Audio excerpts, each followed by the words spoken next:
What's up, guys, and welcome to QnA, the show where I take your questions from YouTube and answer them here in video format. And today I'm going to start with a question from Adam, who says, how do you rank the AFC North in terms of difficulty? Are they top three? Also, do you believe Jarvis and Odell, if they play at their peaks with Baker, will they be a top three wide receiver duo? Probably in the top five for that. As far as the AFC North, I don't know what top three you're talking about. But if you're talking about toughest divisions in the NFL, I think it's either them or the NFC West. The NFC West for that conversation.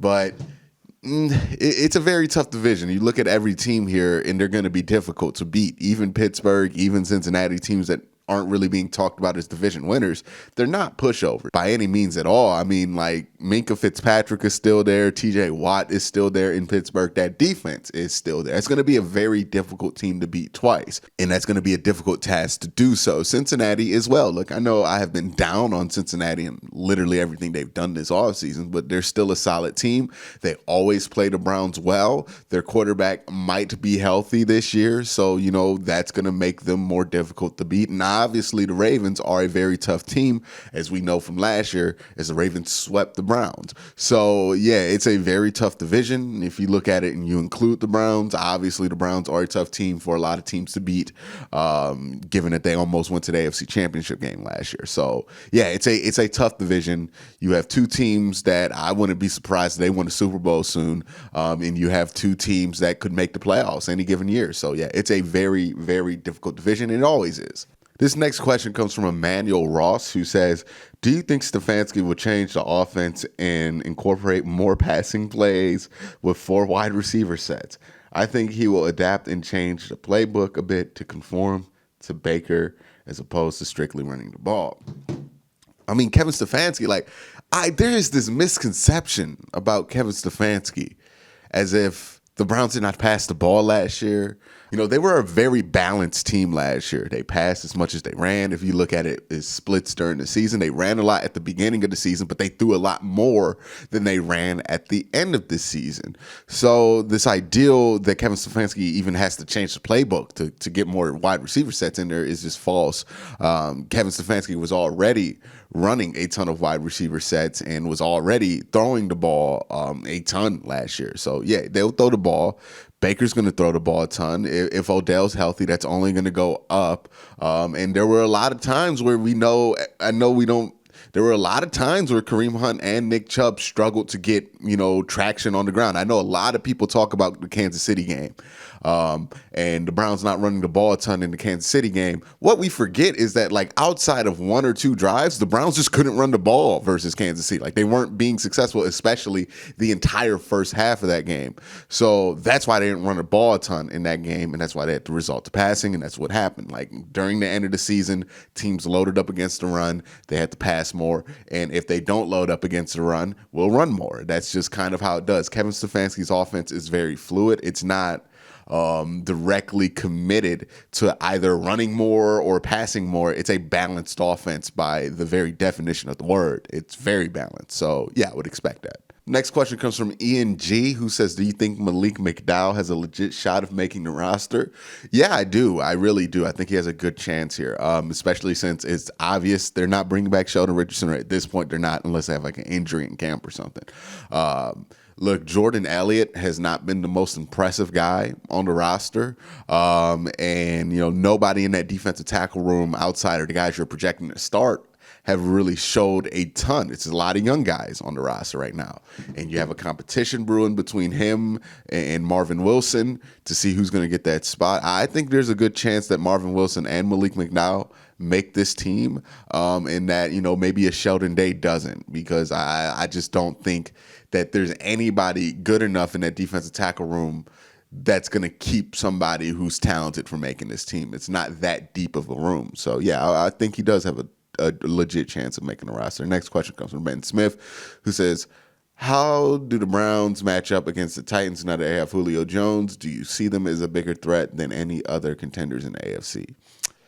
I mean, I think it's still very similar to how you would play them when they had Corey Davis. I think that's just what they did there, right? They just replaced Corey Davis with Julio Jones, And, I think Julio Jones, he's not going to be the explosive Julio Jones of years past where he was just this dominant, 1,500-yard wide receiver, but he'll give a more consistent output than Corey Davis. So I think he's a small upgrade over Corey Davis.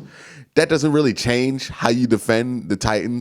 First things first, you have to stop the run. The second part, you have to put up a ton of points. That's what the Browns did last year. I don't see that strategy changing this year, but thanks for the question, Ben. Okay, this next question comes from Rams House. He asks us basically, do you think the Browns offense will be in the top 3 this year? And will they be able to put up scores like teams like the Bucs and Chiefs? So, yes. I think they have the potential, but that's all going to be dependent on the connection between Odell and Baker Mayfield, right? That's going to be the biggest thing when it comes to those two.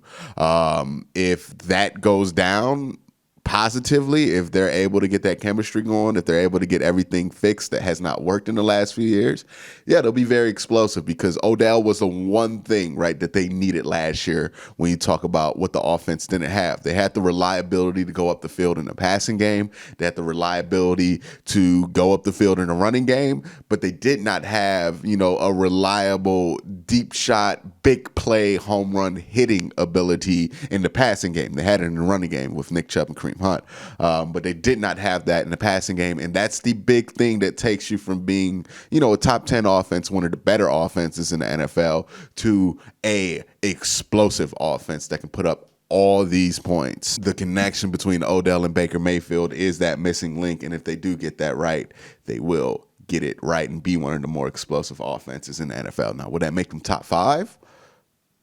I think so. They would be one of the more well-rounded offenses in the NFL. I don't think any team has the ability to run like the Cleveland Browns. If you get Odell going and he has a OBJ type year, yeah, man, it's going to be a top 3 offense. The next question comes from S. Fark, who says, hey, Quincy, who do you expect to make a surprise impact this season who's been under the radar? I think we're going to see a lot more of Malcolm Smith than people are assuming. I think people are talking about the linebacking packages as if we're just going to have like Mack Wilson out there with JOK or Anthony Walker out there with JOK. I think Malcolm Smith is probably the most reliable veteran linebacker you have on this team. Now, it's difficult because he plays a similar position to JOK, and they're not really going to have 3 linebackers out there a ton, but I think he's probably the best linebacker that we know about on this team right now. I think that was proven last year. I think he's an excellent coverage linebacker. And again, I think the Browns are going to throw out some very interesting looks to try to be more athletic and able to defend against the pass and tight ends much better than they did last year. And I think Malcolm Smith's going to be a huge part of that. Like, not many of the players from last year's defense were brought back, especially like the ones that were let go. There's a reason why they brought him back, and I think he's going to play a big role in things this year. Next question comes from Ian Whitaker, who says, will Baker be in the MVP conversation if he plays at the same level that he did at the end of last year for the whole season? See, last year Baker was spectacular, but it wasn't big numbers at the end of the season, even though sometimes it was big numbers, like Cincinnati and Tennessee. But it wasn't consistently enough big numbers. And with Baker Mayfield, he's going to have to put up big numbers to win the MVP because, unfortunately for him, he plays quarterback in a world where guys like Patrick Mahomes, they exist, who are going to put up crazy numbers. So if Baker wants to win it, he has to put up crazy numbers. Now, if he plays like he did at the end of last season, the Browns will be a very, very good team. Like, they might be the 1 seed in the AFC if he plays that well. And you could make the argument for him to be MVP. And again, he'll be in the conversation, but I think for him to get over the hump, right, it's going to have to be some undeniable numbers. You're talking close to 5,000, if not 5,000 yards and like 30 to 40 touchdowns with like under 10 interceptions. So he would have to do something on that level. I don't know if he was on the pace to do that last year in the last part of the season. But yeah, that's what it would probably take for Baker to win MVP. It's a tough time to win MVP right now. Like, you have to put up crazy numbers.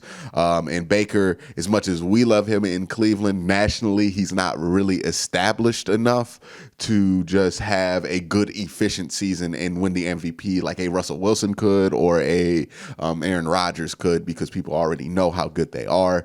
Baker would have to have a established type year, and I think that would take big numbers. Next question comes from Troy, who says, "Hey Q, with Anthony Walker liking how JOK is progressing, almost all of our defensive backs coming back from their injury, do you believe we might have the ability to stop the Chiefs, or at least show spark about how good the defense could be in Week 1?"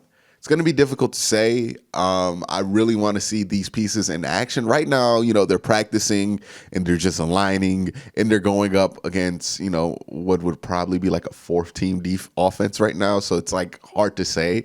But we'll see in camp, right? That's the one beauty of camp. A lot of talk has gone into what this defense could look like. We know this offense is very good and they've only gotten better and they're only getting Odell Beckham back. So if this defense is able to keep up with the offense in training camp, they should be able to keep up with the Kansas City Chiefs because then they'll be ready. So the good thing for the Browns defense is that they're not going to have a light work ahead of them. I know they're doing the joint practices with the New York Giants.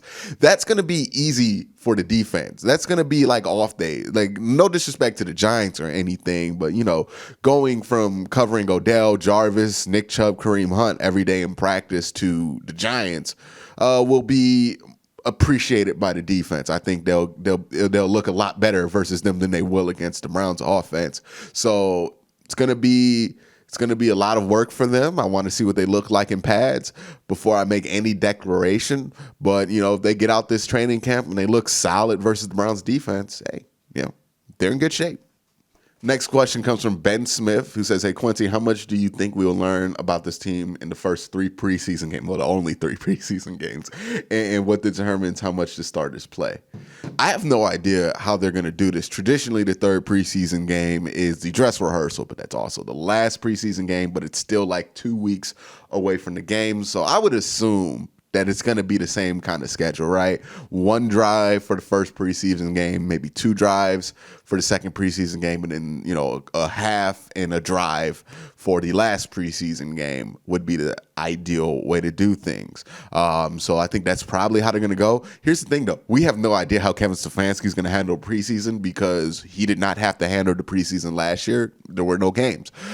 So it's going to be interesting to see there. But I do think the preseason, man, is going to be interesting because you have some very interesting guys at the end of this roster that are going to be intriguing to watch, right? You're going to see extended playing time for maybe a Grant Delpit, Richie LeCounte, all the young guys that they drafted. I do think they're going to be intriguing to watch and see where they're at. JOK, wherever they put him on the field. I don't know if he's going to be running with the starters early on in the preseason just because they might want to get him ready and give him as many snaps as he can possibly take and just keep him out there with like the second and third team. So it's going to be interesting to see. I'm excited for the preseason. We're so far away, but we're so close. All right, but that's it for this week's Q&A. Again, guys, thank you for the questions. I really do appreciate it. And also, remember to have a great day and good night.